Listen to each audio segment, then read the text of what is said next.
Welcome back to HLN News now. Some big unveils at the Detroit Auto Show, and some of these vehicles American-made. They're the ones stealing the show. So let's get right to the expert. Let's welcome back the car coach and automotive expert, Lauren Fix. Lauren, good to see you. Well, what cars are stealing the show here, literally? Well, literally, I would say top of the list is going to be the Ford F-150. It's got an aluminum subframe to it. I mean, a lot of just aluminum materials to it. I know you're thinking aluminum, but think military spec, think strong aluminum. And that's what they're doing is they're lightening up the load, gives you better fuel economy, better durability and structure. So it's pretty intelligent of Ford to partner in with Alcoa to make that happen. And talk about that. I mean, and we'll get to some of the other vehicles, but as far as themes, how much of the talk has been better fuel economy or alternative fuels and conversations like that at the show so far? You know, in the past, EV cars and hybrids were really hot topics. The truth is, the only thing you're hearing hybrids right now are performance hybrids from all the German manufacturers, whether it be from Audi, Mercedes, BMW, Porsche. So you're really not seeing a lot of EV cars. A little bit you're hearing about a hydrogen fuel cell, and they've been talking about that since the LA Auto Show. But for the most part, we're not really seeing the green thing. We're seeing trucks and performance cars. Got it. Hey, let's hit another car that's caught your eye. Is it the Chrysler 200? Yes, the Chrysler 200 is very impressive. We knew it before as, an affordable vehicle, 4 doors, get you there and, in a nice car. Now they've totally just thrown that out, all new. It's Fiat underpinnings. It's got Alfa Romeo details in it. Really nicely built, and the best thing is it's built here in the U.S., so we're very excited to see a totally new brand that's edgier looking, great technology, it's safe, it's got great quality. So I'm really looking forward to test driving that vehicle, and kudos to Chrysler for building it here in the U.S. Yeah, that's a cool looking car. Speaking of cool cars, tell us about the new Corvette. Just say the name and everybody wants to hear and see.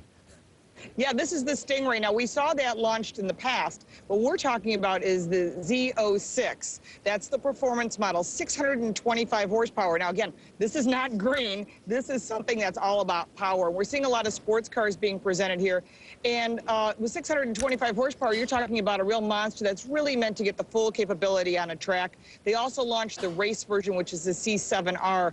And I'll tell you what, that Stingray is so hot. It won North American Car of the Year, and I agree. Yeah, wow.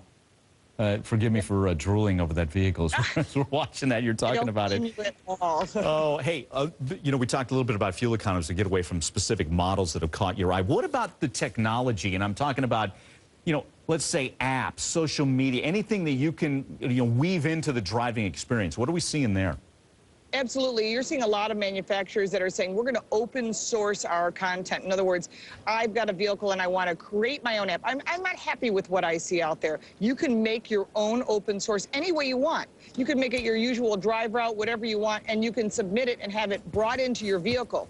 That is really cool technology. We were at CES last week, and we're seeing mobility and connectivity and people allowing themselves to personalize their cars. And any manufacturer that's doing that is really getting a lot of extra press off of it. So you're seeing this now, not just the domestics, but you're also getting it from the Japanese and the German manufacturers. They want your business. They want you to feel connected. Yeah, that's it. I was at CES as well, and that connectivity, even with the vehicles as well. But I'm sure a lot of our viewers think, wait a minute, I'm already fighting distraction. If you make it, let's be honest, it could make it a little bit more distracting as we try and drive. If it's that convenient, is that connected? Are people concerned about that from what you're hearing?